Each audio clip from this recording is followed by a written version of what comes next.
The Stephie Smalls Show on the Sports Gambling and Podcast Network is brought to you by Underdog. Get up to a $1,000 deposit match when you sign up at UnderdogFantasy.com, promo code SMALLS. Also, college football team previews are back on the College Experience. Colby Dant and Moneyline Mac preview every FBS college football team, and you don't want to miss it. Are you ready?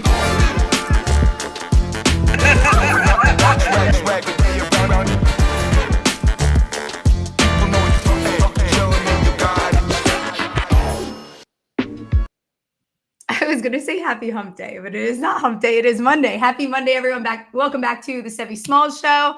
I'm your host, Stephie Smalls. I don't know. We're up to episode 31 or something with the Sports Gambling Podcast Network. I have fun guests this week. I'm very excited about. First up today is going to be George. We're going to talk. I want to learn all about George, and we're going to talk about some of his NFL futures. And then I have RB coming on. I got to recap the U.S. Open. Still, that's going to sting. Sam Burns is going to sting for a little bit here, and then PJ bets for the Travelers. So without further ado, very highly requested GRP wins on X. George, how are you? Stephanie, it's good to be here. I'm glad you invited me on a couple weeks ago, and perfect timing for both of us, two Midwest people. And yes, I think this is my first interview by a woman, so this is exciting. I know. What is this? This is all the everyone has so many questions about you coming on to a female show. It's very funny. That was one of the biggest remarks when I told everyone you were coming on. Hey, I love, you know what? Let it rip. I love it. Let me hear the questions. So yeah, what everyone loves you. You were like requested by several people. How long have you been on like Gambling X? Has this been a long time or? Well, the big ruling was made in 2018, the sports gambling ruling from the Supreme Court. So I knew things would take off, and I can't believe it now. That was 7 years ago. I mean, technically, I've been on Twitter before that, but I, never really did anything with it. And then everything kind of blew up 2-3 years ago. Made some videos. Yeah.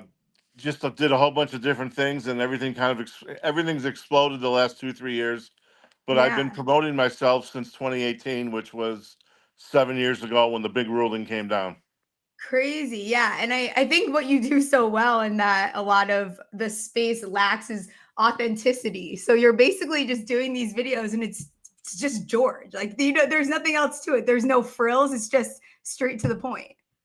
Right. And you know what else happened? Because in the summer, I'm more of a football guy, and there's a little bit of a lag in the summer. It's like you need a little content. You need to keep people engaged.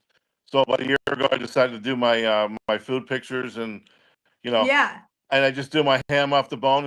And with social media, you never know what's going to take off. And there's something about the ham off the bone and the napkin trick under the plate, and there's little things that people just go nuts about, and it just takes off. It's so funny how that happens too, because it's always the tweets you don't expect to take off end up being the ones that the people love. Like I had one about Bonnie Blue and LeBron James the other day, and I was not expect. It was just a random thought, and apparently everyone thought it was funny, and everyone had something to say about it. But it's always the ones that you don't expect. And a year ago, because I bite my nails, so I would bit my cuticle and started bleeding, and I made a video of that, and everyone's like, save that page with the dried blood. It could be worth $1 million one day. And the weirdest things take off on social media. It's so funny. So tell me about. So is breakfast your thing? Like I'm trying to figure out what is your favorite? Is breakfast the one that you love the most? Like I tried to go through all your pictures and I can't decide what I think you like more. Right. Well, I think I like just to go out and I like to go to restaurants to eat. And, breakfast is the first one of the day, and that's where it kind of all starts. It's kind of like my way of saying hello to my followers for the day with my breakfast picture. And it's, I ham off the bone and use our pancakes. And, half the time I'll do the lunch picture, and half the time I'll do the dinner picture. Yeah. And now I just started barbecuing a couple weeks ago. I put oregano on the steak, and that drives people crazy. Like, what's that stuff on the steak? What'd you put on there? I'm like, it's just oregano, dummy. Don't get on. I go like this is part of life. I'm like, I guess it's kind of more of a Greek Italian thing. Like 80% of people do not put oregano on a steak. I'm like, I think oregano is great. What's wrong with oregano? And people go nuts. People go nuts with all these things. Everyone always has comments on other people's foods. I love it. And I saw you put pork chops on the grill. I've never grilled pork chops. Are they good on the grill? I'm not a big pork chop guy, but I went to the store a week ago. They were like big, thick ones with like the bone and the fillet. I'm like, and they're on sale. I'm like, well, I got to get a couple of these. And it really went. My mom's like, why did you give me a pork chop? This is the day where my mom said, my mom went to the store the day before and she already got a steak for herself. And I got, oh, you already told me you already got a steak. She goes, she wanted one of my pork chops. I said, no, they're both for me. I love it. I like applesauce in my pork chops. Have you ever done that? That's the one I get at a steakhouse. For them, about $32. It's a beautiful pork chop. And it comes with applesauce and grilled peppers. It's like perfect side dishes. And it's just a great meal. Hits the spot. That's the good stuff. Okay, so what would your if you were on death row, what would your last meal be? Like what's the perfect last meal? You know what? It may be prime rib lamb chops, Caesar salad.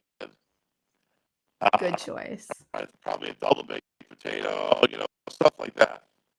That would be my last. Yeah. Yeah. It looks, I don't know why. I think your audio is cutting out a little bit for the people here. I don't know if J Mark can do anything with that. Can you hear that crackling noise?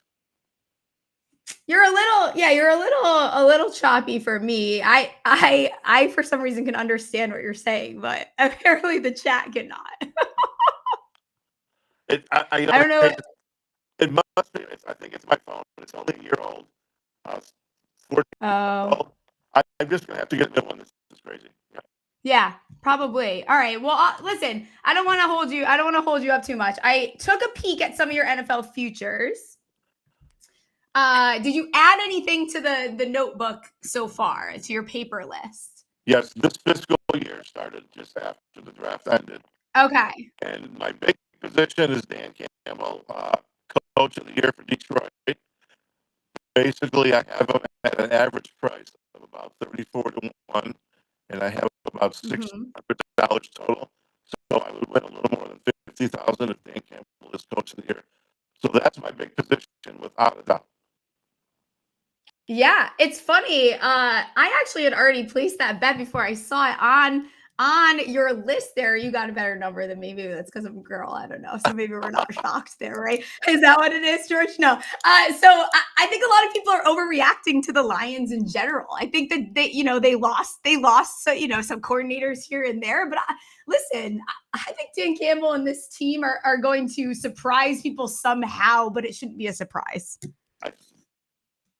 But you cannot deny they have great talent. The injuries they had last season.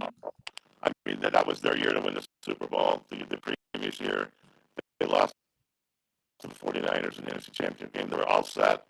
It was a complete 1,000-to-1 fluke, the injuries. The only problem being this year they lost both their coordinators, the offensive and defense. But I'm a big Dan Campbell fan. You cannot deny the talent. And so a lot of people make the dumb comment, well, last year they won 15-2. He didn't win coach of the year. How's he going to win this year? It doesn't work that way. It's something that people vote on. He's had 2 great years in a row. He's due to win the coach of the year. If they go 13-4, 12-5, he's right there to be coach of the year, and I'll take my 34-1 shot, and I'm really happy about it. Yeah, and the difference last year was that the expectations were high, and this year the expectations are a little bit lower. So even that gives him a little bit of a plus right there. Is that they're going to somehow exceed expectations because they shouldn't be as low as they are by the general public even. Bingo. That's right. It's a psychological thing. It's a sentiment thing. Their over-under number is 10.5. I didn't bet it, but if I had to bet it, I would definitely bet over. But I've already got enough money on Dan Campbell, so if they have a really good year, I'll win. Yeah. So I don't want to risk too much on one position. Yeah, that's fair. Another one that you looked at, which I like as well, is that Panthers under 6.5 wins. I think you got it at plus 126, maybe it was. Talk to me about that one there. Yeah, it's exactly right. I have plus juice on that one. Granted, the quarterback, he finished strong last year, but talent-wise, I don't think they have more than a couple good players on the team. Again, I'm getting juice. They still got to win 7 games. Atlanta and Tampa are decent. And hey, it's just a bet, and I've lost bets before. I've won bets. I hope I win it. Yeah, absolutely. I mean, even, and then you look at their last, because people, everyone talks about how they played down the stretch, and like 7 of their last 9 games are decided by 7 or fewer points. So I think that as much as some of those games, they looked better, it was also, they were very close games. Their defense was 32nd in DVOA. I don't know how much they changed there for me to feel a lot better. So I kind of like taking the under. This is another team that the expectations seem to be getting very high for. And I expect them to still play better than they played, but that's not really saying a lot, I don't think. Yeah, no. Again, it just the quarterback, he's a little small. Maybe they got one wide receiver. I like the under. Very nice. Who else? This is one that I want to hear about before I let you get out of here. Bill's worst team. Talk to me about this 750 to 1. That's spicy, George. It's real simple. I'm getting 750 to 1. And I hate to say it, I'm a Josh Allen fan. Last year I won 10 grand. I bet him to be the MVP. I risked 2 grand. I won 10. So I like Josh Allen, and I hope the Bills win. If I don't win, I hope they win the Super Bowl. But yes, I'm getting 750 to 1. I don't want to root for an injury, but if Josh Allen gets injured in the preseason or like game 1, there you go. Okay. I got news for you. I don't think their talent is that good. I really don't. And I'm getting 750 to 1, and I could be famous if I win it. Yeah. No, I actually don't hate the Eagle. I hate betting for people to get hurt, but unfortunately, sometimes you got to do it. Like I think like Saquon's rushing yards is one that I've already bet the under on that, because I think his usage, unfortunately, he has a history of getting used too much, and then the next year you see him get hurt week 3, week 4. And that number is set quite high. So I think you can take angles on guys getting hurt without being an asshole too. So. Right, and I think 2 of the last 5 years, Saquon Barkley's been there, just like Dak Prescott. He's like 2 of the last 4 years, he's been there too. So believe me, right? You don't want to. Business is business. You don't want to root for it, but it happens. It happens a lot. Absolutely. I heard you are speaking at Bet Bash, I believe, right? So people can find you there. Your Twitter is GRP Wins. It was so nice having you on. We'll have to get you on again before the season starts. Stephanie, thank you for inviting me on. You're a lovely person, and Thank you. I hope the static doesn't get through the video too much. Hopefully, that's not that bad. Yeah, we'll see. It's okay if it does. We'll get you back on for redemption if it does. All right, Stephanie, keep in touch, and maybe I'll see you. All right, enjoy your dinner. Okay, talk to you soon, George. Bye. Bye. All right. I have talked about Circa a million times, and they are having an Ultimate Fantasy Football giveaway. I don't know. Again, I don't know how many times I do this ad read before you guys actually listen and go enter this. It is for a 2-night stay for you and 11 friends. You get a Legacy Club welcome party, best espresso martinis. You need to go there and get one of those. Stadiums, you get to host your fantasy draft at Stadium Swim in Wyndham Clark. It's where I host my draft every year. You get treated like VIPs for the entire stay. You get a limo ride from the airport, a $5,000 tab at Stadium Swim. And like I said, your entire league gets to stay at Circa for 2 nights. You can always get 15% off at all Circa properties with promo code SGP15. Enter the Ultimate Fantasy Football Contest for free at sportsgamblingpodcast.com/circa. That's sportsgamblingpodcast.com/circa. Time for we'll do my bonus. How about we do my pick'em entry for Underdog? Underdog is going long for the NBA Finals for their extender bonus. The longer the series goes, the bigger the bonus. Once again, every week I do this. I decide that I'm going to actually just give you out a golf pick'em here. So for this week at the Travelers in my home state, finishing position better than 20, Henley and Xander and Mr. Pee Wee Harmon. That will get you 6.7x your monies. And you've heard us talk about Rhythm before, and they just dropped a game-changing feature called Power Trends. These are AI-detected patterns where Rhythm's model has consistently won and has a high ROI. Think a strikeout prop that wins 59% of the time when the line and win probability hit a certain range. Power Trends are updated daily and exclusive to Rhythm. No touts, no noise, just clean data. Baked or backed? Baked. How about backed bets? We don't need our baked bets, whatever the fuck that means. Download the Rhythm app, check out Power Trends, and start betting smarter. You know we will be.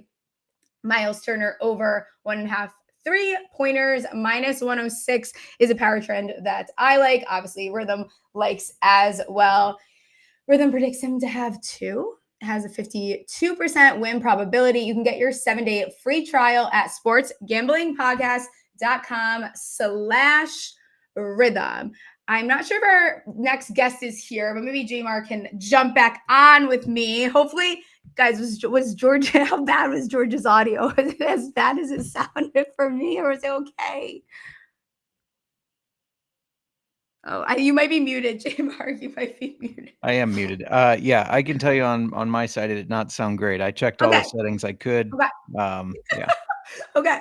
All right. Well, I think he had some good bets there. And I think he had some, I think it's a little, I do like the 40-1 on Dan Campbell to be coach of the year. I know a lot of times it has to be, these teams that really over exceed their expectations, but I think that Lions are in a unique position where people really think they're screwed with Ben Johnson leaving. Like that's all everyone talks about. So I think at that number, it actually is a nice bet. Yeah, I mean, I hate it as a Bears fan, but it's hard not to believe a little bit in Dan Campbell. We've seen what he's done. We see that, he's crying after games about how much he loves these guys, and he gets the whole team fired up. He really does. Everyone's like, Steph, that was fucking awful. What are these saying? I can't make out a word he's saying. Oh no, guys, this audio is trash. Oh no, mom report.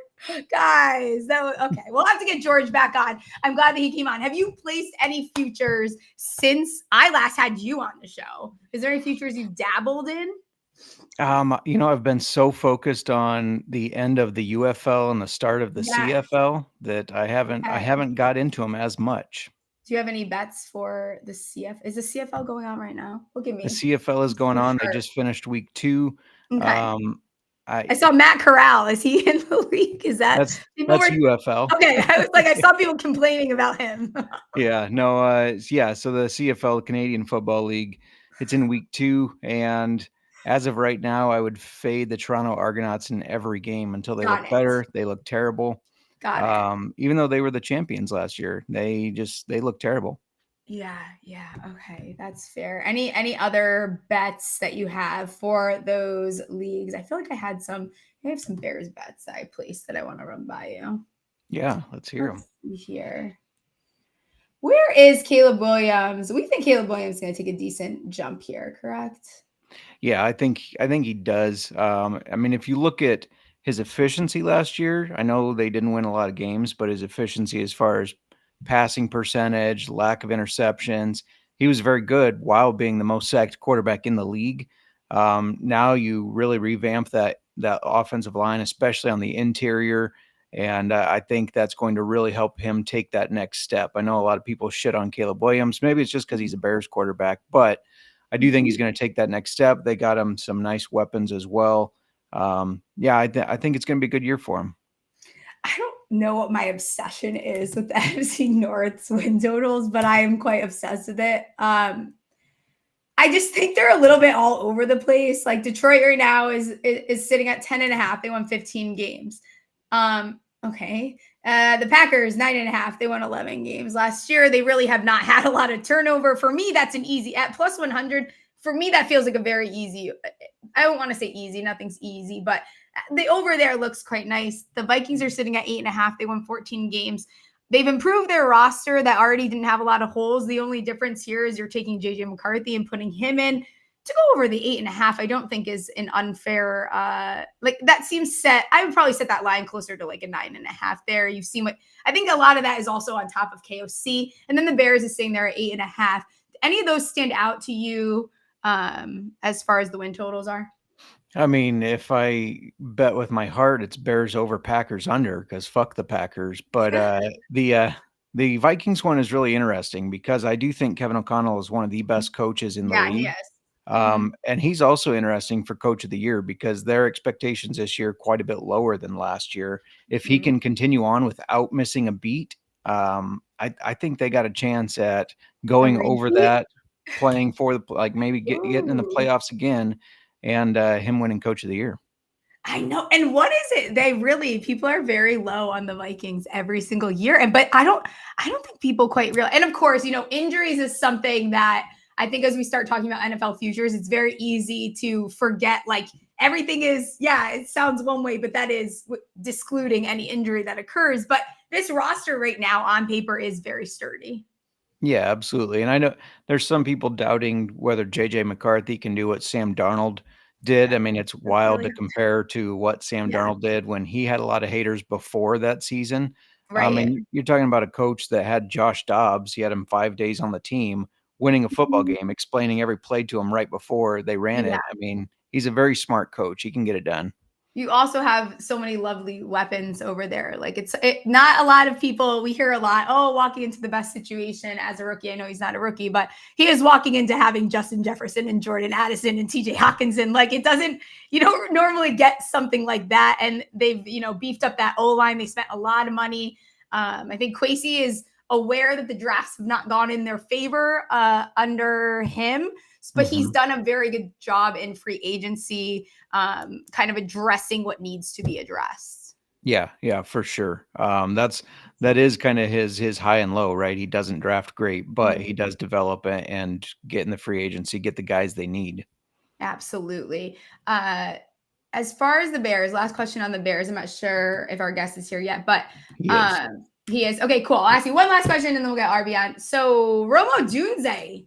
It's going a little too low in fantasy. What are our thoughts on Romo Dunze here?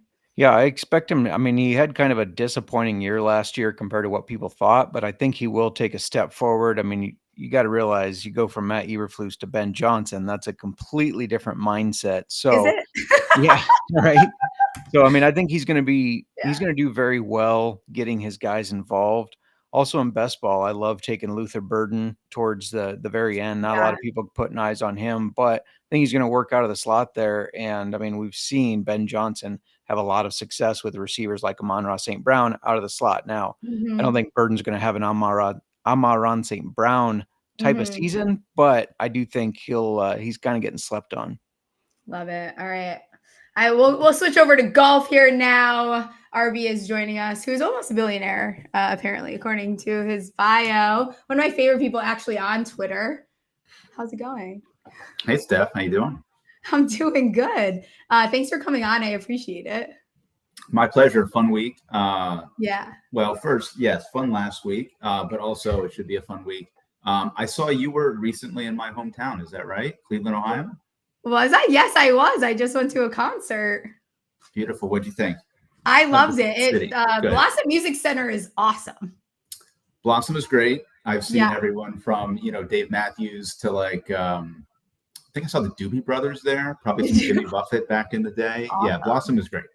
Yeah, I saw Halsey and she even said, she was like, this is probably one of the most beautiful outdoor like places that I've played. Awesome. Yeah, very cool. I love Cleveland. Cleveland's very underrated. I think they get a bad rap sometimes, but they have a lot of really good places to eat. I enjoy Cleveland quite a bit. Good. Yeah. No, sports is bad. Food is good. There you go. It's all right. And sometimes it's okay. It's all right. It's a toss up there. Let's talk about the US Open quick. I have yet to I think I finally digested it all. It was a crazy weekend. I'm someone that had a Burns ticket, had a Hatton ticket. There was a lot of heartbreak, added Hovland live. So it was a little bit painful. JJ Spawn is someone that is impossible not to like. So you want to be excited for him. So any instant reactions from the US Open? just a fun finish, right? Like, I don't remember the last time we had a spot like that where, I mean, there were legitimately 8 guys who could win in the last hour, like the last 4 or 5 holes. I was with you. I was on the wrong end of it. I obviously was heavily invested in Cameron Young, as I always am. I had a Hatton Futures ticket, and I had a live ad on Robert McIntyre, so it did not go my way. But yeah, really cool. Like Spawn absolutely earned it. He made some insane putts down the stretch, obviously with the tee shot on number 17 as well. That was dynamic. But yeah, really cool. You know, in this era, we don't get a lot of random major winners, and you know, Spawn's been playing great all year, but certainly feels pretty random. I know. It's funny because I know, you know, that most tipped account, the golf tipped checker. That was the first time I think since I've personally been on golf, in the golf space on Golf Tour, that I saw no one was on him is crazy. Zero, absolutely zero. Zero. Yeah, Like there wasn't one random account that I've never seen. Like there was absolutely no one on him. But I think I'd rather lose to JJ than lose to Scotty, because then it's like, why didn't I do the without Scotty market? Yes, no, for sure. And yeah, look, Scotty, he was right there, and like people are going to look back at, you know, all those 2-footers that he missed, and that certainly hurt. But I think his issue is he just couldn't hit a fairway. Like Scotty was playing out of the rough all week, and I mean, pretty much the rough was a penalty shot. You know, almost a full shot every time you missed a fairway. So, yeah. Thoughts on Sam Burns not getting relief? I don't know. I'm not as upset as everyone else is. Like it's look, he asked twice, right? I didn't see anybody else ask for relief all day, and I get that it was after the rain delay, so it was certainly probably worse and probably soggy. Look, I thought he handled it well, other than the actual shot and making double bogey. Right. He was already shooting 80. It was pretty. Yeah, I thought it was pretty bleak for him, but it's part of the game. And then, okay, we'll do 2 more and then we'll get into the Travelers, which I love. Wyndham Clark. So already had a little tantrum where, you know, PR team had to post something a couple weeks ago. Now we are coming back to the clubhouse and actually being destructive in the locker room. Thoughts on that? Have we heard? I haven't checked today. I haven't been on Twitter much today. Has there been any talk of it yet? No, just the photo circulating. I think the guys from No Laying Up put it up there. No, I mean, Wyndham, seems like a complete psychopath. His last tweet that he had up was his apology from the last time he acted like this. You can't make this shit up. No, for sure. So yeah, he's got some work to do. I doubt anything is going to happen from it. But certainly the bad look for him. Yeah. All right. And then Mr. Rory, people are very annoyed with the way that he won't like talk to the media. He's being a little bit of a DICK. Thoughts on Rory? I think Rory is just like, he won the Masters. I kind of think, not to make assumptions, this feels very like something that's happening off the golf course to me. Like his mind seems somewhere else. And I don't think it's just like, I won the Masters. I think it's some personal something's going on. Sure. Yeah. We saw it last year. I mean, it was a combination of all the live stuff. And then obviously he filed for divorce for like a month, and then they called that off. Like that's stuff that never goes away. Right. Yeah. But yeah, I think the Masters certainly contributed to it. Not that he's like not motivated or anything, but it's impossible to keep up that level like all summer. And he's now going back. The Open Championship next month is back in his hometown again, where he completely ejected last time. And you know his mind is pretty much there. Yeah, for sure. I don't know if there you are. All right. I didn't know if you froze on me. It might be my internet. I don't know what's going on today. It's probably something on my end. Okay. So Travelers is up here. 2nd year as a signature event, going to my home state of Connecticut in Cromwell, TPC Highlands, one of the shortest tracks, blah, blah, blah, blah, blah. You know, you're going to hear a lot of the same stuff. What really stands out to you about this when you started, you know, looking and doing your research? What were you looking for in the guys that you were going to throw some money on? Yeah. So, I mean, I think this course is like comfort food, right? It's something we know really well. It's something that's pretty easy. It's obviously after the US Open. You know, it's great that we have a strong field now since it's an elevated event, but like anybody can win here. Obviously we saw Scotty win here last year. It was kind of a hodgepodge leaderboard. Like you had your ball strikers up there mostly, Tom Kim, Tom Hoagie, I think Akshay was up there as well. But it's a really, really strong course history course as well. We'll probably talk Patrick Cantlay a little bit. I don't bet that guy, so he's certainly not for me. But yeah, more of a plotter's course. I'm certainly leaning iron play. I don't care as much about guys who are in form, but I think you're obviously going to have some guys like Sam Burns who are going to have a big letdown from last week. So yeah, absolutely. And I actually, one of the guys that, you are one of the Cam Young guys, and I have actually, for the first time in I don't know how long, I have placed a bet on Cam Young. I have placed an each way on Cam Young. I am going to be sick. I don't know why I did it. I'm pretty sure he shot a 59 here last year. I think his top 10 after round 1 at plus 400 is an interesting number as well. I might get behind that. I think if he can stay hot from these last 2 weeks, I hate to admit it, but it's a good golf course for him. Like his weakness is iron play, specifically long iron play, but he's not a bad wedge player. Obviously, he bombs the hell out of it. And you're not going to have the situation like you had last week where it's a penalty shot every hole. So, yeah, he shot 59 here last year. I think he also had a 66 on Friday and a 66 on Sunday. So, he can obviously play this course well. He was my first bet last night. I think he'll be very popular this week. Who else you got on your card there? So, a couple more in the mid-range. I took Russell Henley. I got him at 60 this morning on FanDuel. He's probably down to 40 or 45 most places. And I still think that's a fair number for Henley. Really good golf course for him. He's played here a ton, obviously won already this year. He was 10th last week at the Open, 5th at the Memorial in his previous start, just playing really good golf. I don't think people realize how good he is. So I got him. And then I also took Matsuyama. I kind of regret it. He had some erotic ball striking over the weekend at Oakmont. And I'm a sucker for hey, you gained 4 strokes approach on Sunday. He did, as did my final bet, Colin Morikawa. I think he will also probably gain some steam this week. He was 20-1, probably still 19 or 18 most places. And obviously his biggest weakness is he can't win. So it's an interesting dichotomy there. Yeah. Colin's another one that I don't have I'm not very nice about Colin online. Let's see. I'll just call it. I probably lost more money on him than anybody the last year and a half because he's always playing well and he never wins. So much like Cameron Young, probably the 2 guys I've lost. And it's because he's one where it's he's got to win eventually. He's got to win eventually. He's got to win eventually. And it's hi. Then you watch him on Sunday and I'm like, dude, I don't even believe that you want to win watching you do this is the problem. I'm it is painful. And I told myself I added him to my season-long fantasy team this year. I spent the most of my auction money on him. It has not paid off. He has not even gotten me a 2-man. I am betting him to finish in the top 10. Am I going to regret that? Maybe. But I am going to go back to putting some money on him. I can't get there outright. But if you look at his ball striking, specifically in round 1 of last week, just him alone, his ball striking alone, he's one of these accurate guys. His putting last week, he lost almost 9 strokes. I was whoa, when that popped up, I was like, Jesus, Colin, we gotta clean that up a little bit. But it makes sense for Colin here.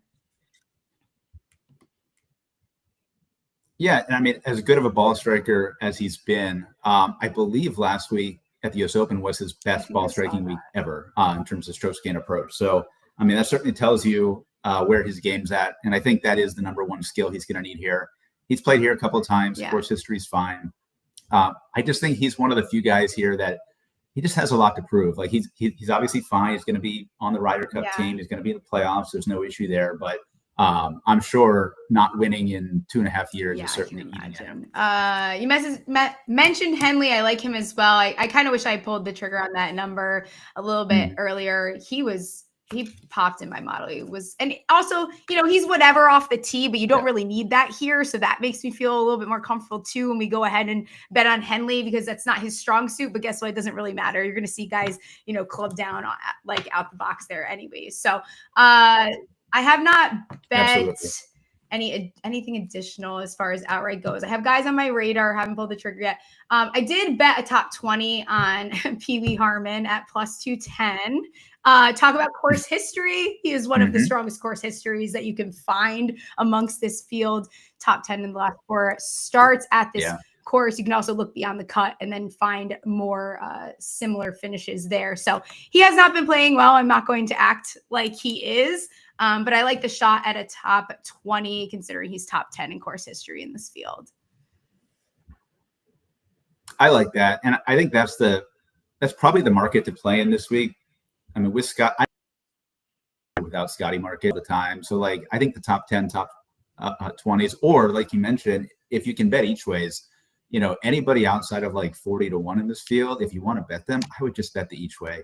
It just makes a lot of sense. But yeah, Brian Harmon in that range, I would put guys like Daniel Berger, Aaron Rye in there. I think both of them would be pretty popular plays this week, as well as top 20 bets. What do you think about Jason Day? I feel like I was just going to bring him up. That's funny.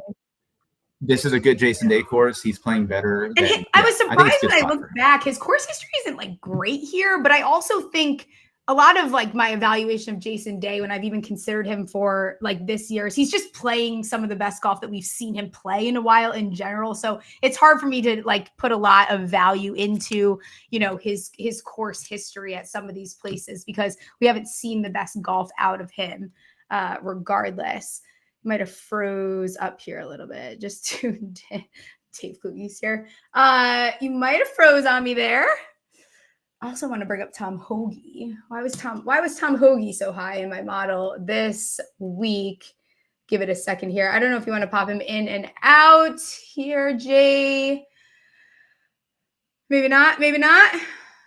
I can even wrap up here if we'll see if we can jump him in. How's it going? Wow, the technical difficulties. How is Mercury still in reverse cowgirl here? I don't know what's going on. You might still be on mute. We'll see if he was able to jump in. I'll give him a few seconds here. Yeah, he still looks frozen. Okay, that's cool. I can even wrap up here. I do like Jason Day. He was top 15 in my model this week. I think it's a really nice Jason Day course. Hopefully he can get a little crazy off the tee is the only thing that sometimes scares me. On my radar, I forgot. I actually lied. I did go back to Akshay. I do have an each way on him. My thing with Akshay is he doesn't like to play at good courses, hard courses. But when it comes to a course like this is the type of place that he thrives. So he did make my outright card. Guys that'll be on my radar are going to be Hoge, Finau, which I hate to even mention his name, but I just did. There we are. What's up? You were ranting about Jason Day. I was ranting that the whole thing of my rant was just that I try not to look at his, you know, things historically from the last couple of years with him, because we haven't seen the best golf out of him, but I think he's playing at a different level than we've seen. It's similar to Spieth. Like they're back to playing better golf than we've gotten out of them. Sure. And then you mentioned Tom Hoge just now. I think there are some long shots I would gamble on here, and it's all going to be those sort of players, like in that sort of ball striking Russell Henley mode. I do think Tom Hoge makes a lot of sense. I like Benny on this week, like as a super long shot. I think people will go to Lucas Glover down there at the very, very bottom of the board. He hurt me. He hurt me too much at the Masters. I can't. I'm done with him. I'm done. I see it. I certainly see the vision. I would like the upside of longer off the tee. I don't think he's playing as badly as it looks. You know, he's had a couple top 10s in really good fields. He just finished 6th at the Canadian Open. I just feel like he's coming back. And that was a guy, I mean, we were betting him at like 28 to 1 last year. So I can certainly get behind those guys for sure. Yeah, I know. There's a couple other names that kind of popped to the top, and I'll take a look as I keep going through, but I think this will be another heavy placement betting type week for me. I found a little bit more success, and I'd rather do that sometimes when you do have Scotty in the field at a course like this, where I don't feel great about putting a ton of units onto these guys if I'm not going to do the without Scotty market.